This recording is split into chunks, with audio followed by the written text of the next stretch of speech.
guys, welcome back. I'm here at the Gobotic workshop where we do all our set making. These here are the armrests for our ODST drop pod, which is right behind me. Basically, this is where half of the magic happens. The other half is at the studio. So, first things first, of course, today in the early hours of the AM, there was finally released the new live-action trailer that we've all been waiting for.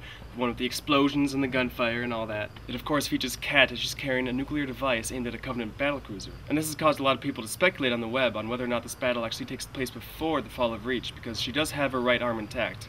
And it looked like that explosion at the end kind of took it out, more or less. Also, seeing as how Nobel 6 probably didn't make it out of the explosion at the end, it implies that you could be the Nobel 6 who replaces him in the game.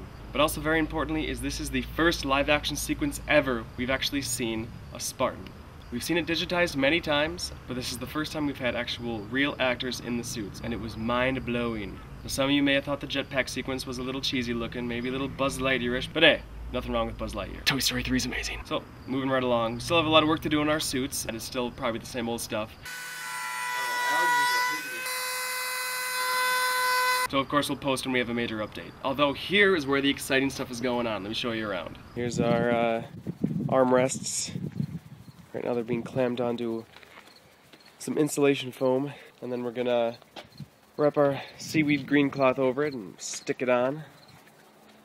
And then once it's mounted on the pod, and these pieces, which are drying right now, are going on the front. So we still need to figure out how we want to do the leg pieces, which I think we got a good idea on this centerpiece. The middle piece is going to be a little bit more difficult, which we'll need to do. We need to talk about with that. And our weapons racking, we'll build out of wood and styrofoam. Most likely just the styrofoam though. We're going to tackle that mission though tomorrow? Probably tomorrow. But yeah, so today we want to get the armrest done. Joist.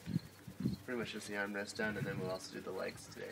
And then we'll also be talking about where we're going to get our metal pieces for all this crap. All the aesthetics. I think styrofoam is pretty much what makes it all happen. No, this is what makes it all happen. I think you're insane. So we're not only getting a lot of work done in the workshop, we're also working overtime in the studio. So let's head on over to the studio and see what Lee has to say. Hey guys, welcome to the studio. I'm here with your weekly Halo Universe updates. To start off, besides the awesome trailer that was released, live action, we got RememberReach.com, which is a very cool 3D light sculpture that's actually being made by a robot that used to make cars in a studio live, and every user gets one input and you select a point in the statue to help create it. So make sure to go there, you connect it with your Facebook account, go there and help that out. Bungie's weekly update from last Friday, you're going to be able to use old accounts. It looks like Halo 1, only the PC and Mac versions for the computers. You won't be able to use your code from your Xbox games. Also, the marathon owners through the XBLA account, which I believe is the Microsoft Digital Download, you'll be able to go to your game settings in your Bungie.net user account and enter your product keys, and you'll be able to have custom little icons in your nameplates, which are displayed here.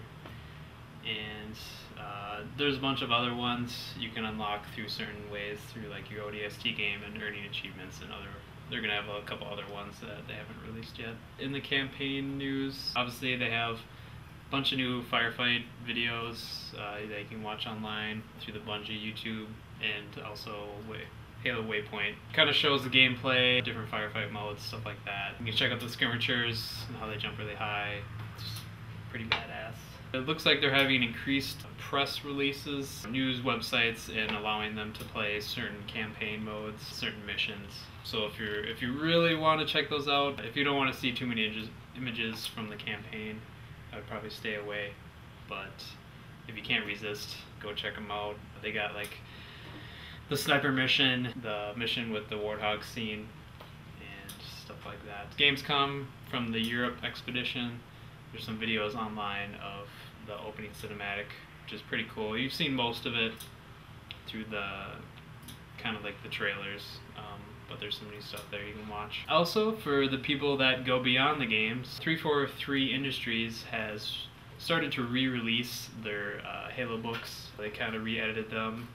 Probably like to tweak some storylines because they really want to tie every franchise, books, comics, games all together, so it's coherent. New information, new backstory. They got the first one, Fall of Reach. They're going to be releasing The First Strike, The Flood later this holiday season. And also the most exciting one for me is they're going to have the first Forerunner book out, which is going to really open up the universe and explain some things gamers have been asking for years.